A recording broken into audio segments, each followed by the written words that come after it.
just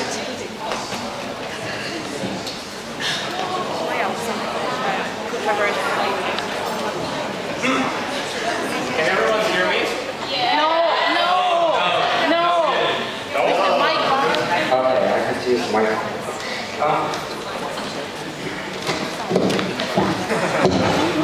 just 1/3 of the speech, so I hope you will not get bored.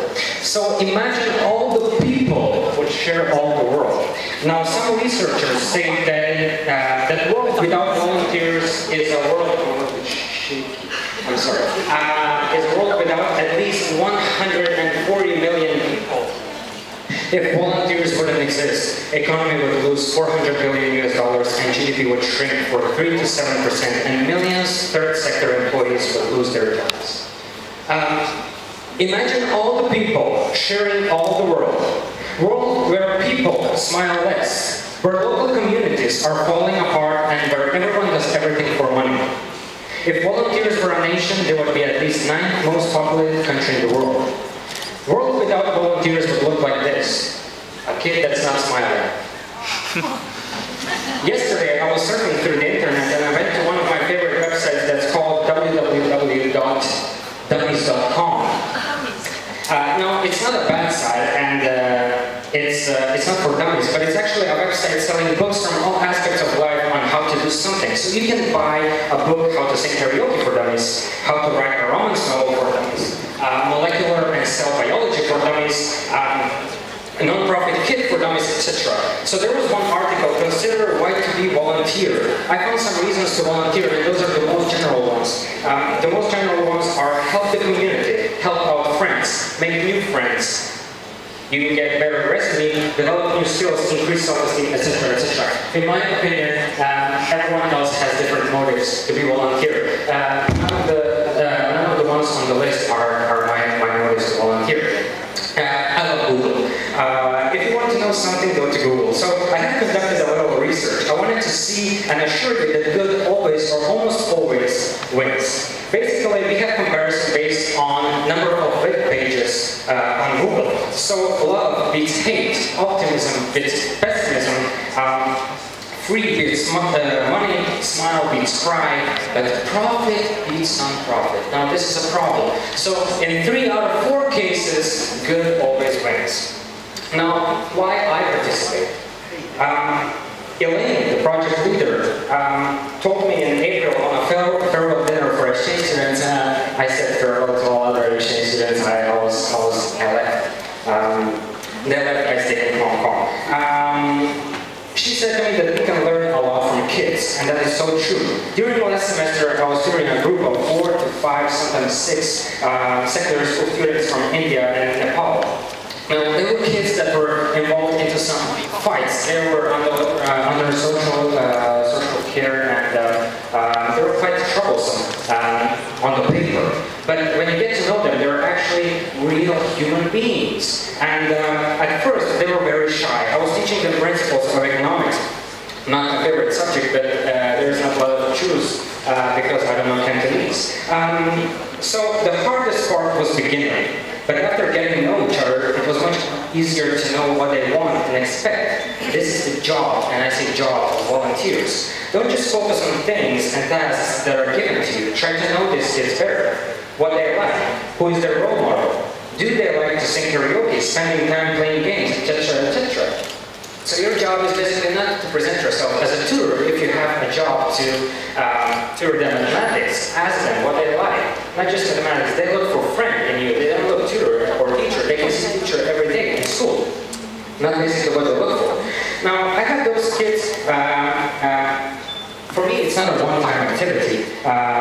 That volunteering. I have those kids on MSN. I was tutoring them even when the semester ended, and they even invited me to the cinema. It's nice, and it's basically nice to keep contact with them.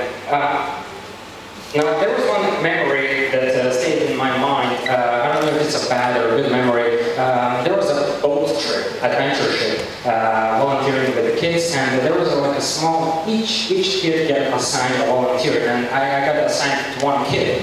I don't know, was it the luck or was I just unfortunate or something? But it's just like this kid was from the very beginning just resistant. You know, other kids just like at least tried to talk with their volunteers in English. He just tried to talk with me in Cantonese. But when we were on the boat, the captain of the boat was like speaking. They were telling like instructions what to do. So every kid had to explain to his volunteer what is their next task. And I asked him to translate to me, and he did translate from Cantonese to Cantonese.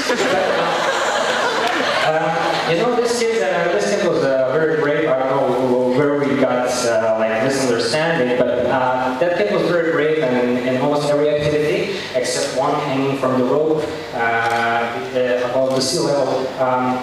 In every activity except that, he was very brave and sometimes even faster than me or something like that. But the kids are really beautiful creatures.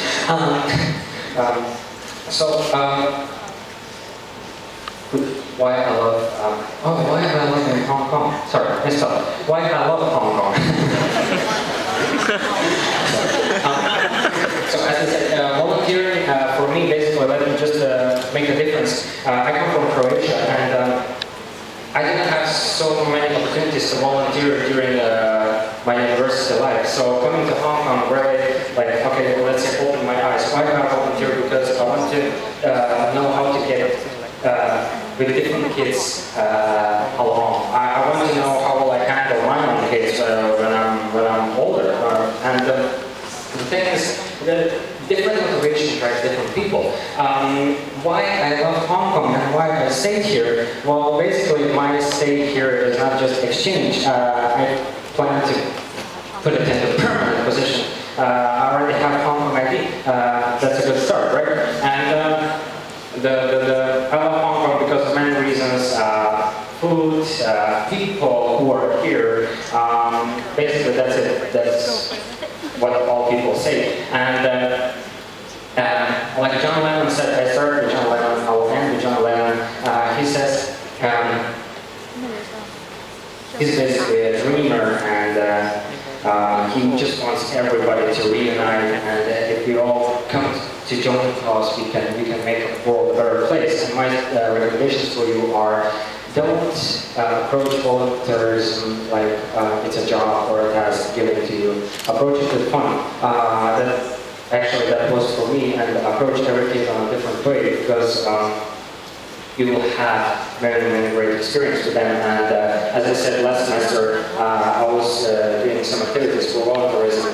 This semester I don't have so much time, but I still will do some activities like giving food on some carnivals or attending adventure trips or stuff like that. But unfortunately, I cannot tutor kids because my time is too overburdened. So yeah, thank you very much.